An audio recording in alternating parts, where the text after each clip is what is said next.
둘째 주에 간 곳은 사당에 이어서 이렇게 이제 여기서 이수역에서 7호선을 타면은 이렇게 올라갑니다. 어디로 올라가냐? 반포를 지나서 이렇게 해서 한강을 통과하죠. 한강을 통해서 자양동 지나서 건대 지나서 어디까지 올라가냐? 군대.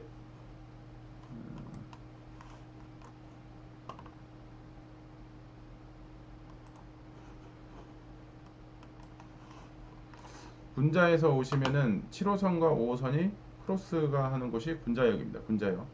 그래서 이 군자역인데 이 군자역이 이쪽도 지금 이슈가 상당한 곳이죠. 그래서 이번 주에 가는 곳이 아차산역입니다. 아차산역. 아차산역 임장을 가게 되는데 그 앞선에 5호선을 타고 이 안쪽으로 들어오게 되면은 여기 장안평을 지나서 답심리, 셋째 주에 답심리를 갔습니다. 그리고 둘째 주에는 어디 갔냐? 마장역을 갔습니다. 마장역. 이 마장역을 보면은 제가 예전부터도 말씀드렸던 것 중에 하나가 마장역 일대가 왕십리 연계 지역이기 때문에 저평가 지역 중에 하나다. 여기가 투자 가치가 상당히 높고 괜찮다라는 말씀을 드렸던 곳 중에 하나인데 그 중에 하나가 누차 오래전부터 얘기를 했는데 잘 안 보이다가 요 근래 이제 이름을 바꾸니까는 이제 눈에 확 들어오는데 여기 지금 금호 어울림이라고 되어 있는데 왕십리 금호 어울림 되어 있습니다. 근데 이제 이게 원래는 왕십리 금호 어울림이 아니죠. 이건 몇 차례 뭐 얘기했으니까 다들 아실 테고 마장동인데 여기가 섹터가 이름을 이 왕십리 금호 어울림으로 바뀌는 효과도 상당히 컸고 그리고 진짜 왕십리 역세에 있는 초역세 아파트이다 보니까 차트 보시면은 이렇게 올라가는 효과가 상당합니다.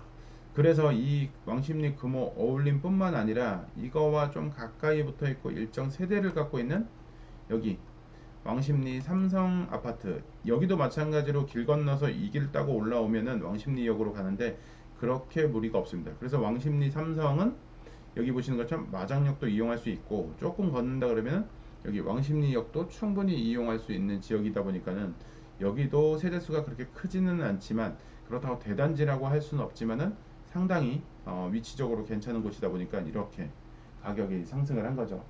그래서 지난번에 봐보면 22년 하반기, 23년 초반기에 대부분 똑같은 일이 벌어졌는데 이게 14억 언저리까지 갔다가 12억까지 떨어지는 상황. 12억에서 떨어졌는데 최근에 최고가를 찍었죠. 17억 6천으로 이렇게 올라가는 상황. 입지적인 요소를 무시를 못합니다. 그러는 와중에 마장동 일대도 재개발을 한다고 하는 거죠. 그래서 재개발을 하면서 그때 이제 또 아파트 얘기할 때 추천했던 게 어디냐면 청계현대입니다. 청계현대.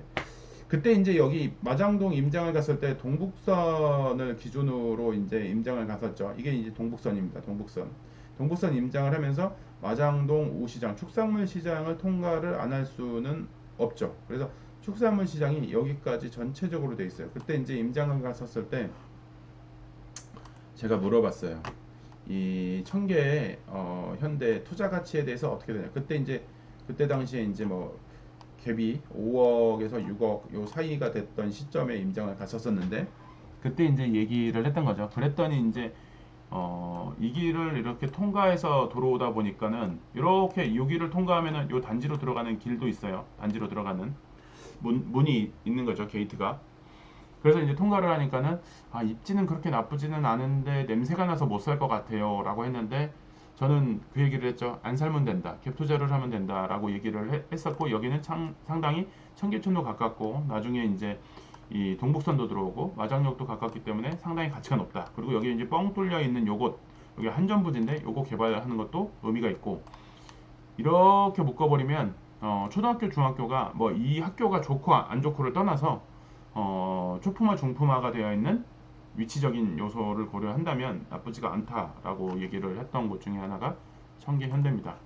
그래서 청계현대를 보면 미친 듯이 폭등을 했죠. 제가 얘기하는 시점에 냄새가 난다고 안 산다고 했었는데 그게 우리가 22년, 23년 이게 최초 21년에도 갔었죠. 마장 우체국역을 갔었으니까 그때부터 시작을 해서 21년도부터 시작을 해서 가격이 이제 좀 조정이 되거나 이렇게 된다면 진입하는 게 확실히 좋다. 그리고 이제 가격이 떨어지면은 이쪽 지역은 보는 게 좋다. 라고 봤었을 때 24평만 여기 지금 24평으로 되어 있으니까 와보면 24평이 7억 선까지 6억 후반대까지 떨어졌어요. 22년도 하반기에. 근데 이게 일시적으로 뭐 일부만 떨어진 게 아니라 많은 수의 호가들도 많이 떨어졌어요. 그렇게 됐던 것들이 점진적으로 이렇게 올라오다가 최근에 입지적인 요소가 괜찮다. 동부성과 마장력을 이용할 수 있는 더블 역세다 보니까 이렇게 가파르게 상승을 하는 효과를 보인 곳이 청계현대입니다.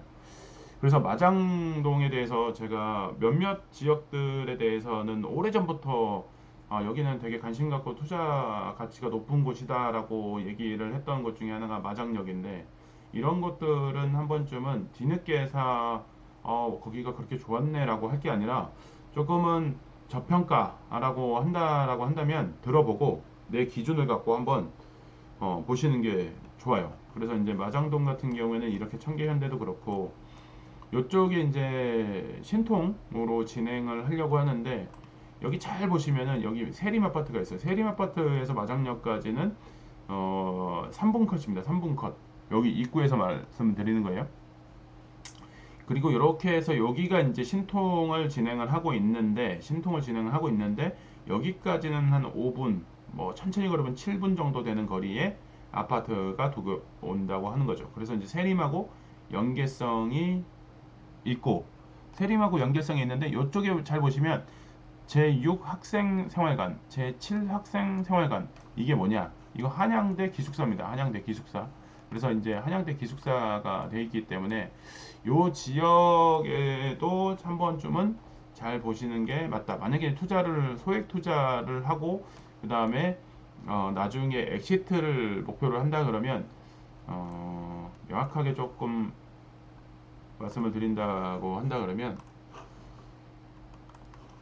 어디든 나쁘지는 않아요, 서울은. 그런데 저는 나중을 엑시트 할 때를 생각을 했을 때는 이렇게 나눠서 보는 게 좋다.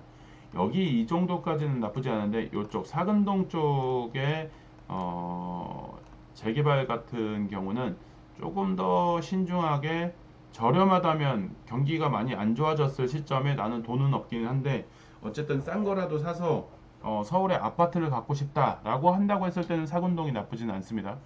사근동이 나쁘진 않는데 지금같이 조금씩 달아오르는 시점에 이렇게 조금 더 가격이 비싼 시점에 훅 들어가는 거는 조금 적절하지 않을 수는 있다. 그래서 그런 것들을 생각을 해보면서 요 지역들에 대해서 한번 좀 잘 생각을 해볼 필요는 있어요. 그래서 이제 요쪽에 사근동에 보면은 여기가 진짜 언덕이 너무 심한 정도입니다. 심한 정도. 여기 심한 정도인데 여기를 모아타운을 진행을 하겠다고. 이 구역도 많이 바뀌었습니다. 구역도. 그래서 이 구역이 많이 바뀌었는데 여기가 전체적으로 한양대 담벼락을 이루고 있는 곳인데, 이쪽 지역에 이제 투자하시는 분들은 전략적인 판단을 좀 잘 세워서 투자에 신중함을 기하는 게 맞지 않을까 생각을 합니다. 그리고 이제 또 아쉬운 게 있다면 전철역 이런 부분들이 상당히 멀리 되어 있기 때문에 이런 지역들은 조금은 다소 추천을 안 한다. 근데 돈이 진짜 없다 라고 한다 그러면은 조금 생각해 볼 여지는 있지만 요거는 좀 고민을 해봐야 된다. 우리가 한양대역 임장을 갔었을 때 여기도 개발을 안 할 수 없다라고 했는데 정비 예정구역 지정이 되어 있습니다. 이게 한양대 임장을 갔었을 때 이게 22년, 3년, 22년 이때 얘기를 했던 곳인데 여기도 지금 요즘에 서울 지역에 뭐 노후도 일정 정도 되면 안 잡히는 곳이 없어요. 그렇게 되다 보니까 그때도 얘기를 했지만 이렇게 된 지역들, 한양대역에 가까우니까 차라리 사근동 쪽에 이거를 할 바에는 요 정비 예정구역 한양대 역세권, 이게 차라리 나을 수가 있겠다. 예. 그래서 이런 부분들을 같이 동시에 비교해 보는 것도 방법 중에 하나다. 그래서 이 지역과 이 지역, 요지 두 개 지역을 동시에 또 생각을 해보면 어, 좋을 것 같습니다.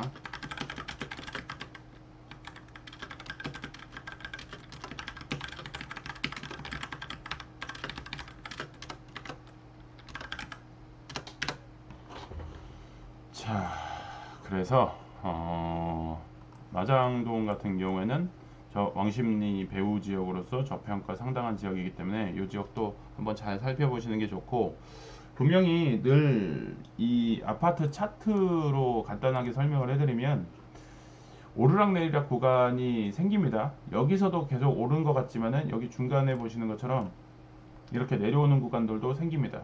그리고 올랐다가 또 크게 또 내려오는 구간이 생기고, 또 오르다가 이렇게 올랐지만은 또 이렇게 오른 것 이외에 또 얼마나 내려갈지는 모르겠지만은 내려오는 구간들, 이렇게 조금 살짝만 내려갈 수도 있고 이렇게 좀 많이 내려갈 수도 있고, 이런 구간들이 생기기 때문에 시장의 흐름을 보면서 내가 보유하고 있는 것도 팔고 안쪽으로 언제 들어올 것인가도 잘 한번 생각을 해보는 게 좋다.